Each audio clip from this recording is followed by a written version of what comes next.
नमस्कार दोस्तों, स्वागत है आपका हमारे चैनल हॉरर मेकर पर, जहां हर कहानी आपको खौफ और रहस्यों की दुनिया में ले जाती है। आज की कहानी है एक भूतिया फैक्ट्री की, जहां जाने की हिम्मत बहुत कम लोग कर पाते हैं। लेकिन इस कहानी का नायक विशाल वहां गया, और जो उसने देखा और झेला वो आपकी रूह को हिला देगा। दोस्तों, वीडियो शुरू करने से पहले अगर आप नए हैं तो चैनल को सब्सक्राइब जरूर करें और कमेंट में बताएं कि क्या आप भी कभी किसी भूतिया जगह पर गए हैं।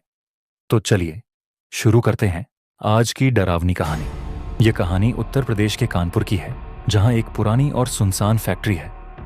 स्थानीय लोग इस जगह को मौत की फैक्ट्री कहते हैं। कहा जाता है कि इस फैक्ट्री में कई साल पहले एक भीषण हादसा हुआ था, जिसमें 20 मजदूर जलकर मर गए थे। तब से इस जगह को भूतिया माना जाता है। विशाल एक 30 साल का युवा, जो नई नई जगहों पर एक्सप्लोर करना पसंद करता था।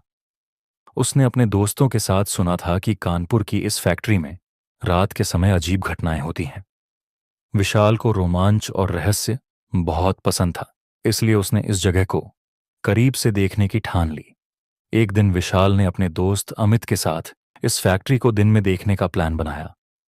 फैक्ट्री जर्जर हालत में थी। चारों तरफ झाड़ियां और टूटे हुए दीवारें थीं। अंदर जाने पर उन्होंने देखा कि मशीनें पूरी तरह से जंग लगी हुई थीं। हर कोने में अजीब सी दुर्गंध थी। अमित ने कहा, यार, ये जगह सही में डरावनी है, चल वापस चलते हैं। लेकिन विशाल ने जवाब दिया, अरे डरो मत, ये सब बस कहानियां हैं। रात में आकर देखते हैं कि सच में यहां कुछ है या नहीं। रात के करीब 12 बजे विशाल और अमित ने हिम्मत जुटाई और फैक्ट्री के अंदर गए। फैक्ट्री के गेट के पास पहुंचते ही हवा में ठंडक महसूस होने लगी। जैसे ही वे अंदर पहुंचे, अचानक हवा की एक तेज झोंका आया और गेट अपने आप बंद हो गया। अमित घबरा गया और बोला, भाई, यह अच्छा आइडिया नहीं है, चल वापस चलते हैं। विशाल ने उसे शांत किया और कहा, डरने की जरूरत नहीं, यह बस हवा का असर है। जैसे ही वे अंदर बढ़े, उन्हें मशीनों के पास किसी के चलने की आवाज सुनाई दी। विशाल ने टॉर्च की रोशनी डाली, लेकिन वहां कोई नहीं था। तभी दीवारों पर कुछ अजीब निशान दिखाई देने लगे, जैसे किसी ने नाखूनों से खरोंचा हो। अमित ने कांपती आवाज में कहा, यार, यह जगह सही में अजीब है, मुझे यहां कुछ सही नहीं लग रहा। विशाल ने कहा, चलो थोड़ा और अंदर चलते हैं, शायद कुछ और पता चले। जैसे ही वे फैक्ट्री के पुराने बॉयलर रूम में पहुंचे, वहां की ठंड बढ़ गई। वहां पर एक टूटी हुई कुर्सी पर उन्हें किसी के बैठने का एहसास हुआ। जैसे ही अमित ने टॉर्च डाली, उन्होंने देखा कि वहां एक अधजला आदमी बैठा हुआ था। उसका चेहरा पूरी तरह से झुलसा हुआ था और आंखें लाल हो रही थीं। दोनों डर के मारे चिल्लाए और वहां से भागने की कोशिश करने लगे। लेकिन जैसे ही वे दरवाजे की तरफ बढ़े, दरवाजा अपने आप बंद हो गया। अचानक वह अधजला आदमी उठ खड़ा हुआ और जोर से चिल्लाया, यहां से चले जाओ, यह जगह तुम्हारे लिए नहीं है। उसकी आवाज इतनी डरावनी थी कि विशाल और अमित के पैर जैसे जम गए।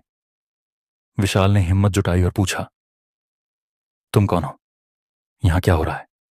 उसने जवाब दिया, मैं वही हूं जो इस फैक्ट्री में जिंदा जल गया था। अब मैं यहां की रखवाली करता हूं। जो भी यहां आता है उसे मरना पड़ता है। दोनों ने किसी तरह दरवाजा खोला और बाहर भागने लगे।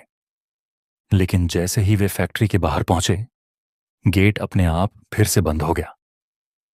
अमित ने देखा कि उनके पैरों के पास खून की बूंदें गिर रही थीं। विशाल ने कहा, हमें पुलिस को खबर करनी चाहिए, यह जगह सच में भूतिया है। अगले दिन जब वे गांव वालों के पास गए और अपनी कहानी सुनाई, तो गांव वालों ने कहा, हमने तुम्हें पहले ही चेतावनी दी थी, इस फैक्ट्री में जाने वाले लोग कभी वापस नहीं आते। यह जगह श्रापित है। विशाल और अमित ने उस दिन के बाद से ऐसी जगहों पर जाने की कसम खा ली। उन्होंने अपनी कहानी कई लोगों को सुनाई, लेकिन बहुत कम लोगों ने उन पर यकीन किया। क्या आपने भी कभी ऐसी कोई डरावनी जगह देखी है? हमें कमेंट में जरूर बताएं। अगर यह कहानी आपको पसंद आई हो तो लाइक करें और हमारे चैनल हॉरर मेकर को सब्सक्राइब करना ना भूलें। अगली बार मिलते हैं एक और खौफनाक कहानी के साथ।